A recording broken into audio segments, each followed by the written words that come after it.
Century 21 et ses 915 agences immobilières au service de vos projets partout en France présentent Sud Radio Conseil de famille.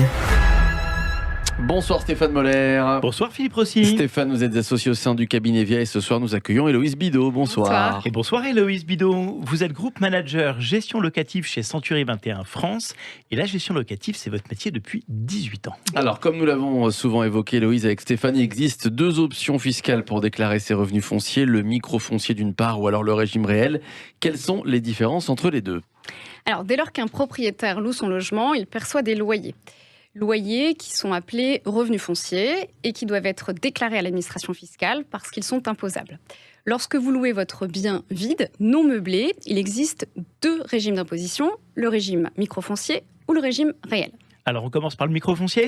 Oui, le microfoncier, c'est dès lors que vous percevez moins de 15 000 € de loyer hors charge à l'année.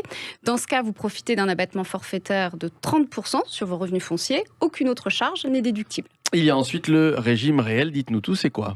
Eh bien, à l'inverse, si vous percevez plus de 15 000 € de loyer hors charge à l'année, vous dépendez du régime réel.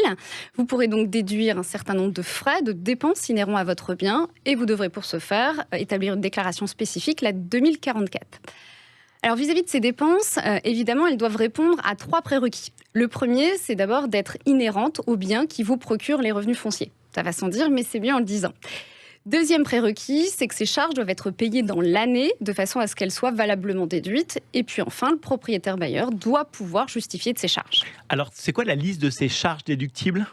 Alors, plusieurs charges sont déductibles. Je commencerai par les frais de gestion, ce qu'on va appeler la rémunération du gardien, du concierge, ou tout simplement les honoraires de location de gestion si vous faites appel à un professionnel de l'immobilier. Tout ce qui est dépenses de réparation, d'entretien, d'amélioration, autrement dit les travaux, je ne comptabilise pas là-dedans les travaux de construction, agrandissement ou reconstruction. Toutes les provisions pour charges de copropriété, si d'aventure votre bien dépend d'une copropriété, déduction faite des charges récupérables auprès du locataire. Les primes d'assurance également, je pense aux cotisations d'assurance loyer impayé, propriétaire non occupant ou les assurances relatives à un prêt immobilier.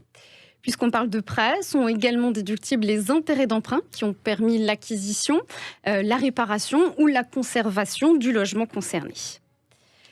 Autre déduction, certaines impositions, je pense à la taxe foncière par exemple, déduction faite de la taxe d'ordures ménagères, là encore récupérable sur le locataire. Et puis d'autres frais de gestion, l'administration fiscale admet un forfait de 20 € par an et par local principal. Et puis enfin, deux autres charges déductibles qu'on ne se souhaite pas évidemment, ce sont les dépenses non honorées par le locataire qui serait parti et aurait laissé à charge au bailleur des éléments d'impayés. Et puis les éventuels frais de procédure, là je pense à un litige qui opposerait bailleur et propriétaire en matière de contentieux par exemple. Enfin Héloïse, qu'est-ce qui en résulte en matière de fiscalité ? Alors à l'issue de ce recensement, si vos encaissements sont supérieurs à vos recettes, votre résultat net foncier est positif. Il se rajoute à vos autres revenus annuels. À l'inverse, si cette fois vos dépenses sont supérieures à vos recettes, eh bien vous allez constituer ce qu'on appelle un déficit foncier qui va être imputable sur votre revenu brut global à hauteur de 10 700 € par an, l'excédent étant reportable sur 10 ans. Petite chose, au regard de cela, vous vous dites peut-être que moi je dépends du microfoncier parce que j'ai moins de 15 000 €, mais pour autant j'aurais matière à profiter du régime réel si par exemple vos dépenses sont supérieures aux 30% admis par l'administration fiscale. Et bien dans ce cas, vous pouvez opter pour le réel, mais attention, cette option est irrévocable pour 3 ans.